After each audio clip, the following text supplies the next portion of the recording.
Omega dan Tag Heuer, siapa yang punya jam tangan lebih baik? Mencoba meranking 10 jam tangan dengan budget 10 sampai 20 juta sesuai request kalian. Seperti biasa kita disclaimer dulu. Yang pertama, semua pilihan yang ada di video ini sifatnya subjektif, tergantung dari selera yang gue punya. Yang kedua, gue bukan orang paling hebat yang ada di dunia jam tangan, jadi gue terus belajar. Yang ketiga, kalau kalian punya list jam tangan yang lebih baik menurut kalian, silahkan langsung komen di bawah. Langsung aja, jam tangan dengan budget range 10 sampai 20 juta. Sekarang, satu jam tangan dari brand Omega yang akan gue pilih adalah Omega Genève, tapi specifically yang versi bracelet. Kalau ditanya kenapa? Karena desainnya yang mengingatkan dengan desain apa? Pastinya yang pertama orang bilang adalah PRX. Padahal bukan, ini desainnya sangat mirip sama Rolex Oyster Quartz. Yang pertama, seri 5100. Dan braceletnya ini walaupun terlihat sedikit bulky, tapi sangat-sangat ringan. Dibantu dengan movementnya yang ada dua pilihan. Yang pertama itu automatic dan yang kedua manual wind. Kalau ditanya, Bang,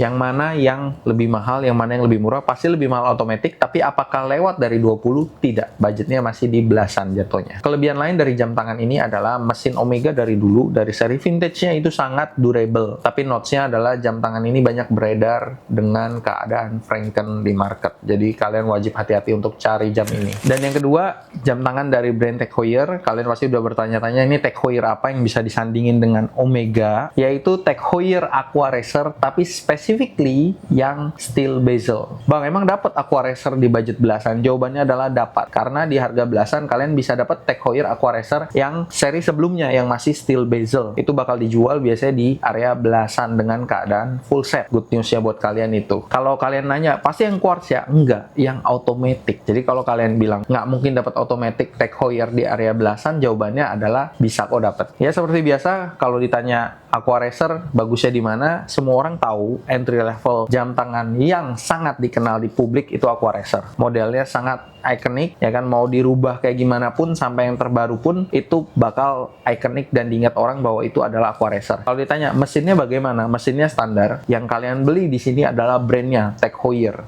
dan modelnya Aqua Racer, bukan soal mesinnya, karena mesinnya standar 2824 ETA movement atau Sellita 200 yang tergantung kalian dapat yang mana, karena itu dua movement yang setara dipakai di Tag Heuer. Kalau kalian nanya antara Omega Genève dengan Aqua Racer ini, yang mana yang bakal gue pilih untuk pakai harian, gue akan memilih Omega Genève. Kenapa bang? Kan Aqua Racer lebih dikenal. Balik lagi, kalau kalian udah suka sama jam tangan, yang kalian cari bukan soal brand, bukan soal siapa yang pakai lebih banyak, tapi kalau bisa jarang orang tahu tapi brandnya bagus itu, apalagi sistem mesinnya harus lebih bagus lagi kalau bisa. Sekarang gua akan taruh jam tangan Omega Genève bracelet dan Tag Heuer Aqua Racer ini di top 10 list jam tangan versi IDN Watch dengan budget 10 sampai 20 juta. Seperti yang gue jelasin tadi, kalau Omega Genève yang bracelet dengan Aqua Racer yang steel itu, gua akan pasti milihnya Omega Genève. Maka dari itu Omega Genève bracelet akan ada di posisi ke-7.